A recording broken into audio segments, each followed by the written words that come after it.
Hoy! Happy Ibon, Happy Tuesday, Happy tanghali. Tara, saan? Labas tayo. Ma'am Lorna! Ako si Madam Lorna. Tita Lorna, thank you so much Ito na yung request nyo po. Back to back to back. You know. Back to back Green Fisher. Wow! Napakaganda oh. Wow. Quezon City to sa? Quezon City. Biyahing Project 6. Salamat sa pinsan natin. Only. Salamat, insan.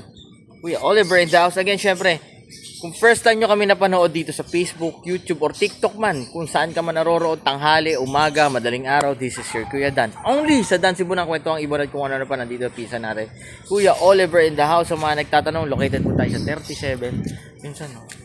Yun. Consuelo Street, Marolas, Valenzuela City. Dito tayo sa dito.